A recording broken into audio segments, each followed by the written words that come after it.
बहुत सारे भूत प्रेत की किस्से कहानियाँ मैंने आपको इसी एपिसोड में सुनाए हैं। अलग अलग किस तरीके से भूतों पर और भूतों को लेकर कई मुकदमों की कहानी सुनाई है। लेकिन आज की जो कहानी है वो कहानी ये है कि एक भूत के कत्ल के को लेकर एक मुकदमा चलता है, और ये कोई हवा में नहीं है बल्कि बाकायदा अपने ही देश की अदालत में।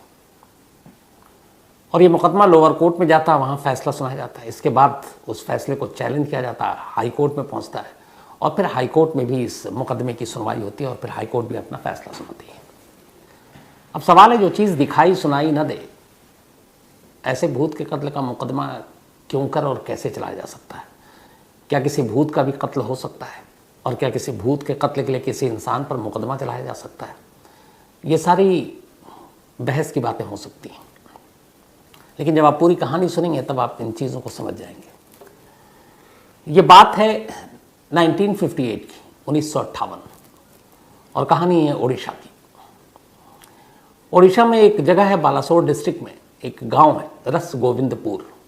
ये जो पूरा इलाका है ये एक तरह से ट्राइबल एरिया है। तो यहाँ पे आदिवासी लोग ज़्यादा रहते हैं, और संथाली या फिर माझी, तो इन लोगों का यहाँ पर इनकी पूरी आबादी है, और इन लोगों का दबदबा है। और ये वो बेल्ट है, ये वो इलाका है जहाँ पर लोग, ख़ासतौर पर स्थानीय लोकल लोग, भूत प्रेत पर बहुत यकीन करते हैं। उनका मानना है कि भूत प्रेत होता है, और वो इन चीज़ों पे पूरी तरह से उनको यकीन होता है। और ऐसे चीज़ों को लेकर बहुत सारे वारदात भी हुई है वहाँ पर। तो इसी रस गोविंदपुर में, बालासोर डिस्ट्रिक्ट के करीब, एक पुराना छोटा सा एयरपोर्ट हुआ करता था। लेकिन 58 आते आते फिर इस एयरपोर्ट में, मतलब एक तो कोई इसका यूज़ नहीं था, ये एक्टिव नहीं था, पुराना हो चुका था, एयरपोर्ट बंद था। लेकिन एयरपोर्ट से जुड़ी हुई जो तमाम चीज़ें थी, बहुत सारे कबाड़ जो थे, आप इसको एरो स्क्रैप कह सकते हैं, वो वहाँ पे पड़े हुए थे। और अच्छे खासे एरिया में ये एयरपोर्ट का पूरा दायरा था। तो एरोड्रम या एयरपोर्ट बंद, लेकिन बहुत सारे वहाँ पे लोहे और ये सारी कबाड़ की चीज़ें, स्क्रैप पड़ी हुई थी जो काफ़ी कीमती थी। तो इस एयरपोर्ट और उन कबाड़ की हिफाजत के लिए वहाँ पे 2 सिक्योरिटी गार्ड को तैनात किया गया था। इनमें से एक का नाम था दिवाकर और दूसरे का नाम था गोविंद। अब ये दोनों वहाँ ड्यूटी दिया करते। ड्यूटी क्या, कोई काम ही नहीं था, कोई आता ही नहीं, कोई, चूँकि बाउंड्री थी, और बाउंड्री के बाद एक दरवाज़ा जहाँ पे इन लोगों की ड्यूटी थी, तो बाउंड्री पार करके कोई आता नहीं। और शाम होते ही इलाका सुनसान हो जाता, क्योंकि एक तो भूत प्रेत का डर, और इस इलाके में ख़ास ये थी कि लोग रात को अमूमन ट्रैवल या सफ़र करने में झिझकते थे, डरते थे। उन्हें लगता था कि कहीं कोई भूत न टकरा जाए। तो सब कुछ ठीक चल रहा था। इसी दौरान अप्रैल 1958 में कोलकाता से एक बिजनेसमैन, एक कबाड़ी का डीलर जो स्क्रैप खरीदने का काम किया करते थे, वो पहुंचते हैं इस गांव में। बंधु चटर्जी उनका नाम था। बंधु चटर्जी अप्रैल 1958 में आते हैं, और इस एयरपोर्ट के जो कबाड़ है उसकी नीलामी होनी थी और उन्हें ख़रीदना था। अब इसके लिए उन्हें वहाँ पे रुकना था काफ़ी दिन तक। तो वहीं एयरपोर्ट के पास वो ठहरे हुए। अपने साथ वो अपने एक नौकर को लेकर आए थे, एक नेपाली था, राम बहादुर उसका नाम।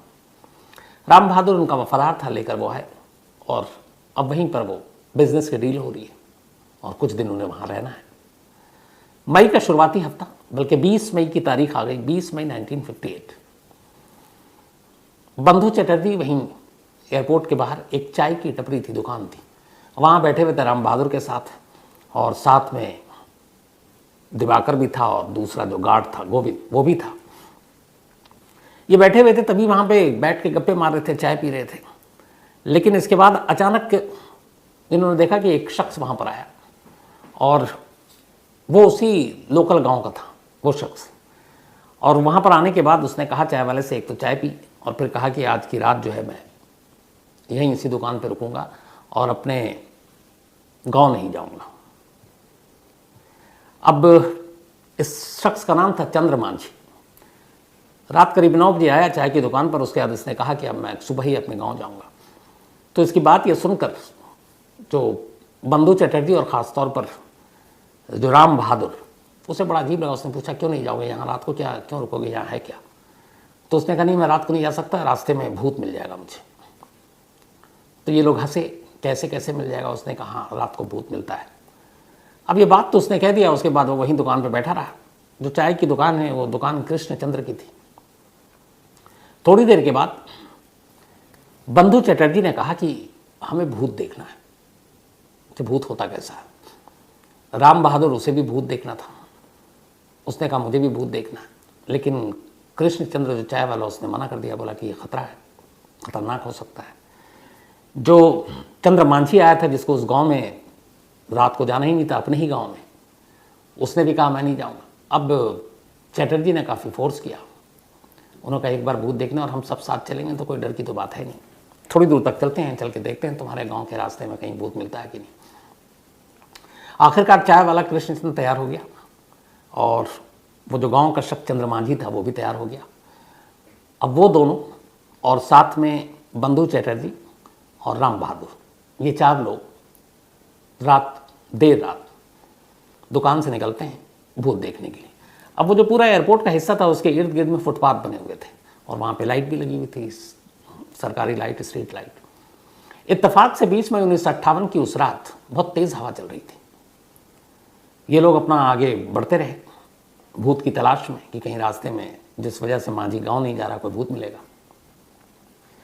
थोड़ी दूर गए थे, सबसे तेज, चुके सबसे यंग इसमें राम बहादुर था और बहुत ही फुर्तीला था, वो आगे आगे चल रहा था। तो जब ये आगे चलने लगे तो अचानक जो चंद्रमांझी था उसने इशारा किया कि रुक जाओ, आगे कुछ गड़बड़ है। सबने देखा आगे क्या है, राम बहादुर को भी रोकने की कोशिश की, उसने भी देखा तो देखा सामने लाइट है, जो लाइट जल रही थी, लेकिन हवा तेज थी, इर्द गिर्द में पेड़ थे और वो उस लाइट के थ्रू एक तरह से जो अक्स है उसकी परछाई वो सड़क पर आ रही है और ऐसा लग रहा है कि जैसे लाइट झूम रहा है। और वो जो अक्स दिखाई दे रही है वो ऐसा लग रहा है कि जैसे कुछ, कई बार आपने देखा होगा, कई ऐसी चीज़ें होती हैं जिसमें लगता है कि इंसान की परछाई है। तो उस रात तेज हवा, पेड़, तने, पत्ते और वो लाइट, और वो कुछ ऐसी तस्वीर बना रही है कि जैसे कुछ इंसानी हरकत हो रही है ज़मीन पर।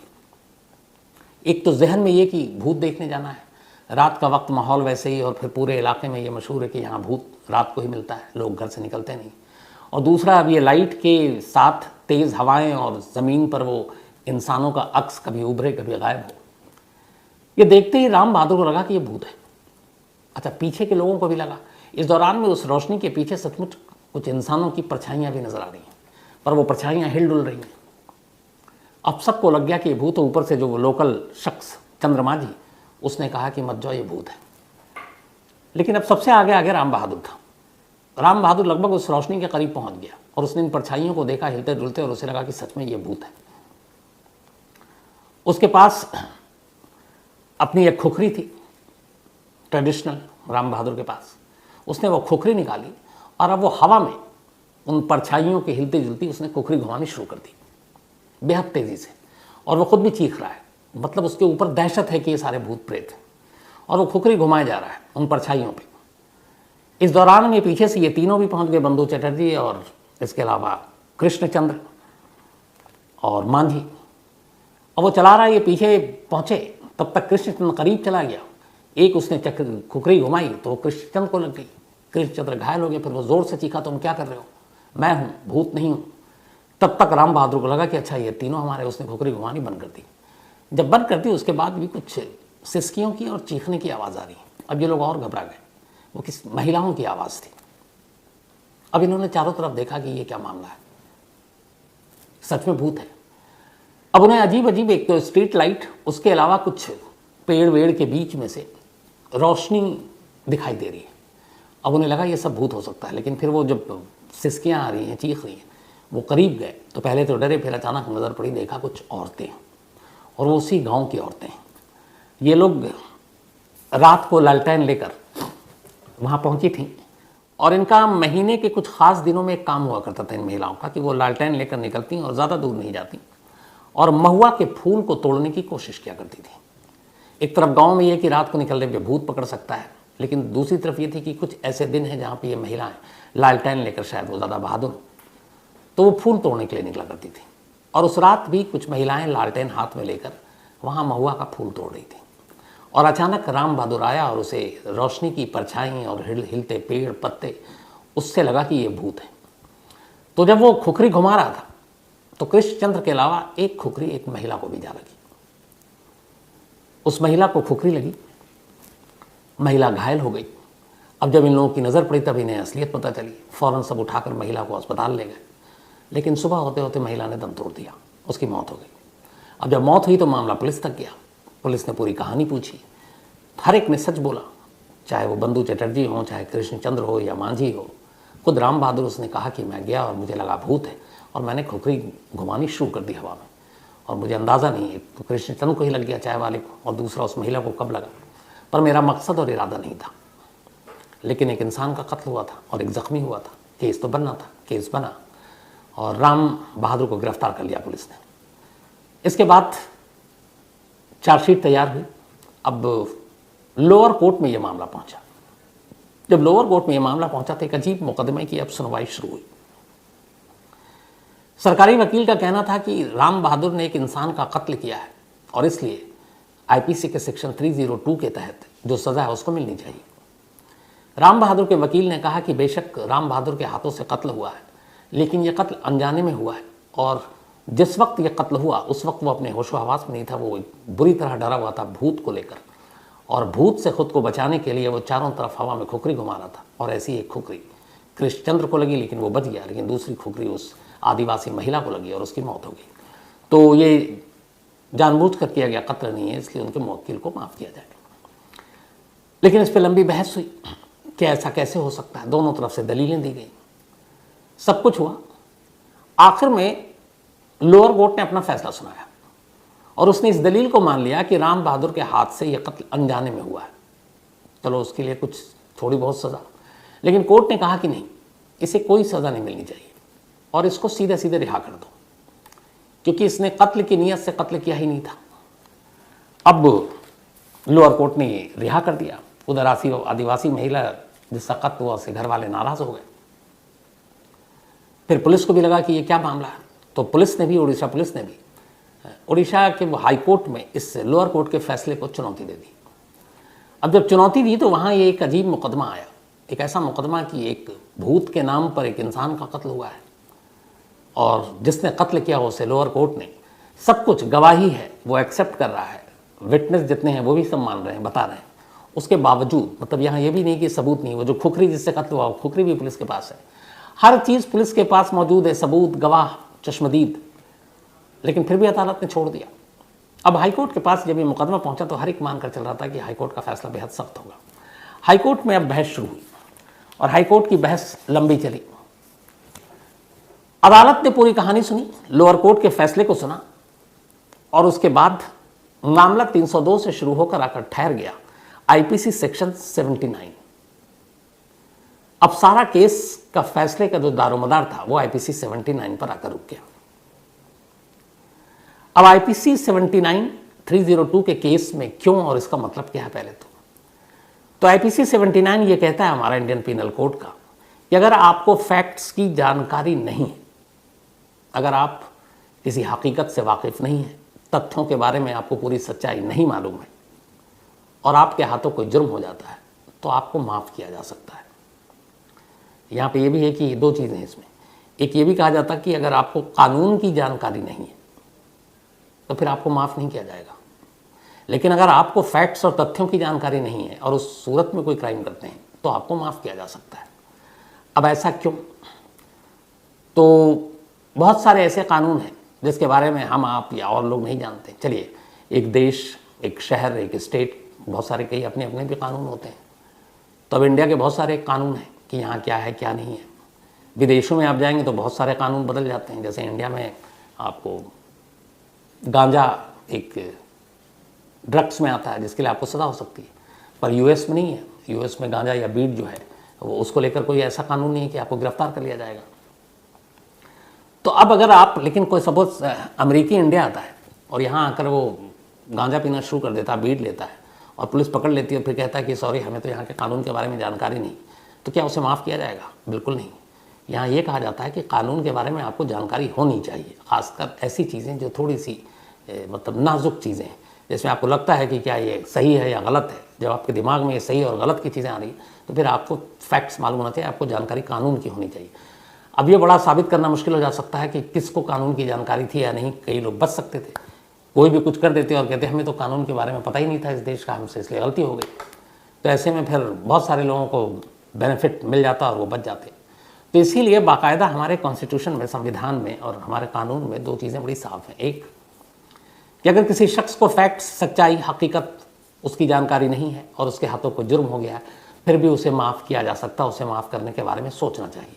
लेकिन एक दूसरा शख्स जो ये कहता है कि उसे कानून की ही जानकारी नहीं थी और इसलिए उससे जुर्म हो बैठा, तो उसको माफ़ नहीं किया जाना चाहिए, बल्कि उसके केस की उस पूरी नौयत, हैसियत को देखनी चाहिए। तो अब आर्टिकल्स IPC 79 यहाँ पर आ गया। अब इस पर बहस हुई। तो जो बहस हुई उसके बाद पूरी अदालत में ये चीज़ रखी गई कि जब राम बहादुर उस रात वहाँ पहुँचा, तेज़ रोशनी के बीच में हवाएं थी, पेड़ पौधे सब हिल रहे थे, वो एक तरीके से एक परछाई, एक अक्स बना रहे थे, ऐसा लग रहा था जैसे इंसान है। और दूसरा, जब वो चाय की दुकान से वहाँ तक पहुँचा तो ये चारों के मकसद यही था और मन में यही था कि इनको भूत देखना है।